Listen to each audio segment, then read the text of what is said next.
Hey, sports fans, Larry Eater, RunBlogRun. It's Athletics Chat number 28. Let's see, 10, 15, 20, 25, and 3, 28. Last week, I think I called it 37. But anyway, welcome to the epilogue, or a monologue. As my girlfriend says, yeah, Larry, it's a monologue. And I think she's right. Just don't want to hear, just keep that between you and me. Anyhow, Stuart Weir, our European correspondent, who's based in Oxford, England, the intellectual capital of the world, and I, based in Port Atkinson, Wisconsin. We're between Madison, which is Berkeley with snow, and Milwaukee, which is one of my favorite fun cities, especially the Third Ward. And we're going to have our first real snow the next 24 hours. So I'm kind of getting excited about that. I really into that whole winter wonderland and Christmas, and started singing Christmas songs, a few weeks ago. So yesterday saw someone driving with a Christmas tree and also with a recently shot deer, because it's deer season, on the back of their truck too. So it's those little things of the holiday season. And Stuart and I solved many problems in athletics today. Among them, European Indoor Championships in Torun, Poland. I've been to Torun for a World Indoor meeting in 2019. Loved it. Drove through Bydgoszcz. My comment on Poland: I love Polish food. I love the Polish people. I love staying there. I love how inexpensive it is. I've been to Sopot, been to a few other events there. I think they have a rather creative view of driving on 2-lane roads and highways, which was a little nerve-wracking, but besides that, we can deal with it. People are good, beer's good, vodka's good, water's good. Stayed in a cool little hotel called the Nicholas in Torun. And I'm hoping to be there. I'm just, it's about 40%, I believe, happening, but who knows? I think European athletics will find a way to make it work. I'm just not sure as an American if I'm going to be allowed to get there next year. I'm definitely sure that Nanjing, without the, which is a week later, the World Indoor Championships, and I don't understand why they're even holding it in China right now, not because there's anything wrong with China, just because it's going to be difficult to get vaccines and get people traveling. Stuart is much more positive about Tokyo happening. We do think will be rather austere, but we think it's time for an Olympics if it can happen and can be done safely. We've got 3 different wonderful pharmaceutical companies that are putting together vaccines right now, and if people actually take it, we might have some luck in controlling this out-of-control pandemic, which is real. And if you say it's not real, you've just flunked your science class or didn't pay attention. There's nothing wrong with science, nothing wrong with math, nothing wrong with people who have brains and actually use them, because we have problems in this world which need to be solved, and politics should not be involved. Anywho's, on the right or the left, I really don't care. I just think that right now, free speech is being bombarded, and a lot of things that aren't real are being discussed and considered happening. Elvis is not alive. Jim Morrison is not alive. And if you start with those, which about 30% of Americans believe Elvis is still alive, and about 35% believe that angels are walking around, and I'll let people discuss that among themselves. The whole Elvis and Jim Morrison thing, can we at least agree that that's not happening? But in England, you've got close to 52,000 Brits who have passed away from the pandemic, and in the U.S., it's about 254,000 as of today. They're real. They need to be looked at and respected, and wash your hands and wear a mask. And if you're not wearing a mask, and you're in the U.S., I don't even consider you an American. How do you do that? It's not a freedom of speech issue. It's not attacking your masculinity. You're caring for other people. And Americans, at the end of the day, at least the America that I've been raised in, care for other people. That's one of the things we are known for, is caring for other people. That's the way everybody in the world should be, People who need people. I'm not going to start singing it, I promise, okay? But anyway, so Stuart and I talked about Torun. We'd love to see it happen. It's all based on what's going to happen over the winter. The week after Torun is Nanjing World Indoor Champs. That's going to be a challenge. And Stuart wants to know if there's athletes outside of China they're going to actually go. And that's most unfortunate because I love China. I love seeing events there. And I do not know why people decide to continue to call me, not knowing that, I actually have things. I actually do answer calls. And that's why voicemail is there. But when you send 5 messages, in a several hour period, I guess you need someone to respond to you. Anyway, Nanjing, will it happen? I think it'll happen. I just don't know if any athletes outside of China will be there. The Olympics, I think the Olympics is going to happen. It's going to be austere. I think that with these vaccines, if they continue to go well, we'll see people that'll be able to go. Most of the 10,000 athletes, some of the 10,000 media, because people want to watch it. I don't think there's going to be many fans. Marathons, you'll see all the marathons next fall. I don't think you'll see much this spring. And I think this winter is going to get a little scary. So please, wash your hands, wear a mask, take vitamin C, exercise. On Thanksgiving in the U.S., the Zoom people have said, hey, no limit on the time. So get on the Zoom and talk to your family and stay safe, You can make turkey soup. You can make turkey salads. You can make turkey sandwiches.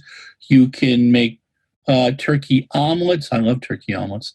And you can just eat pieces of turkey with a little bit of salt and maybe some real mayonnaise. My girlfriend makes actual mayonnaise, which is kind of fun. And it's great on a sandwich. So, you'll just have more turkey for yourself. You don't have to. I guess right now they're saying that there's a real run on turkeys that are like 10 to 12 pounds. And most people, I hope, have gotten their turkeys already. I do remember one year when I waited till the day before to buy a turkey and it was frozen. I went to the market and asked the gentleman, how do I thaw this out? And he just looked at me and said, with the blowtorch.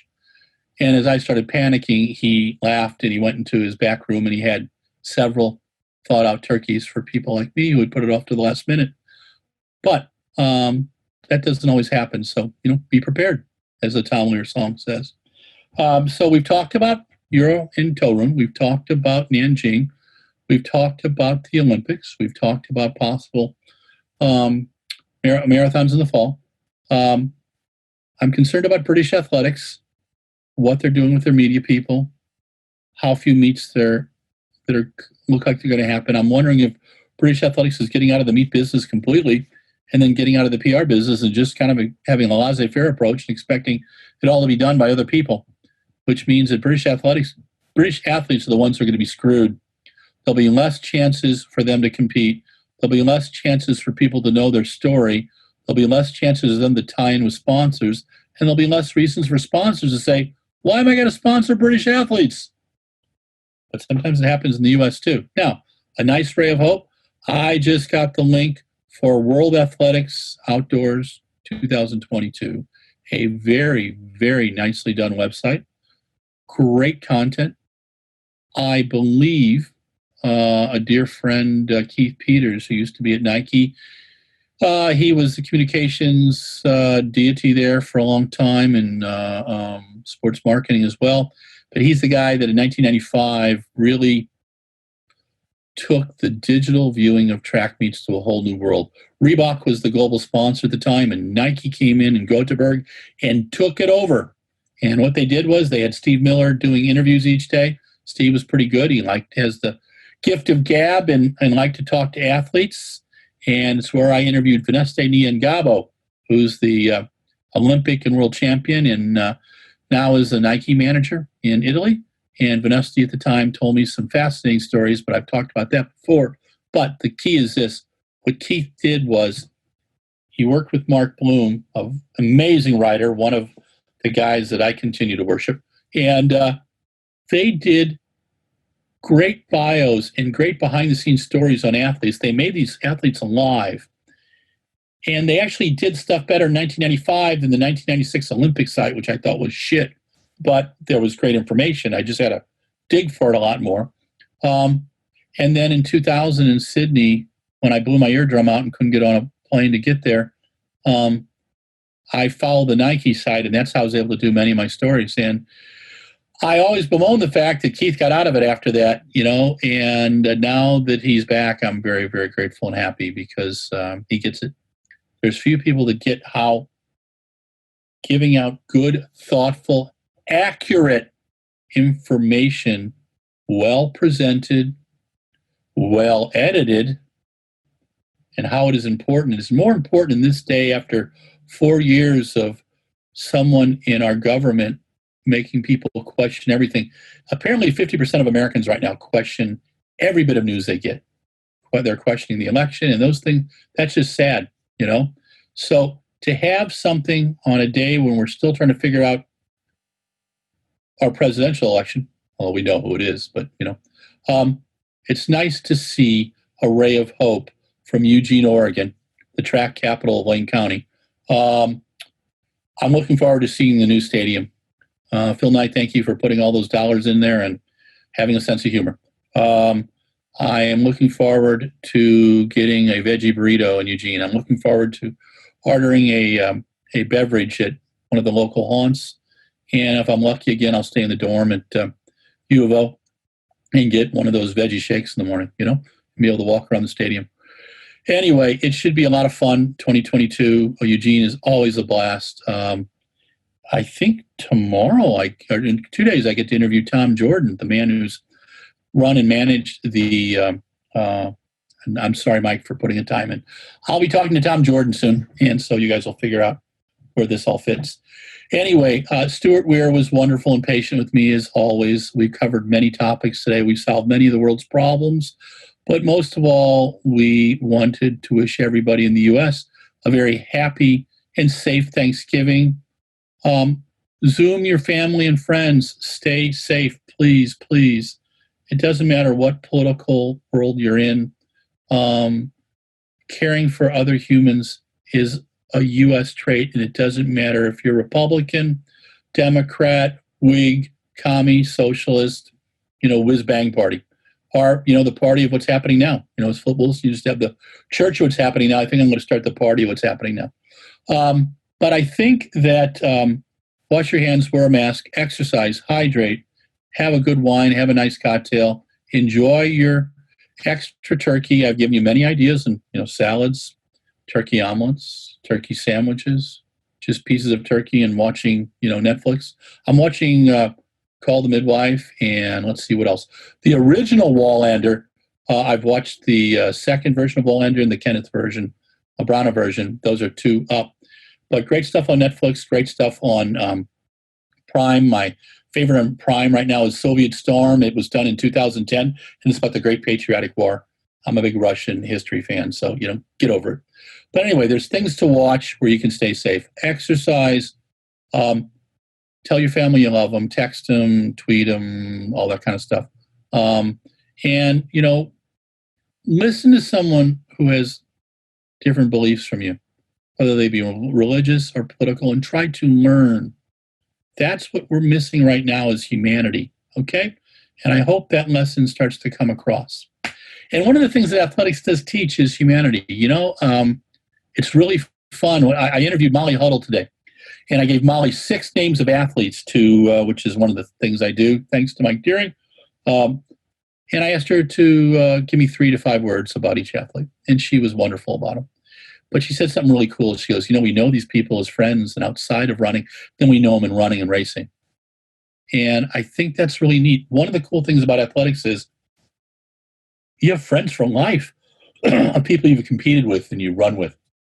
And it's the miles of trials and trials of miles, as the great John Parker wrote in Once a Runner, one of my favorite books. And if you have not read that book, I do not know why you haven't read it.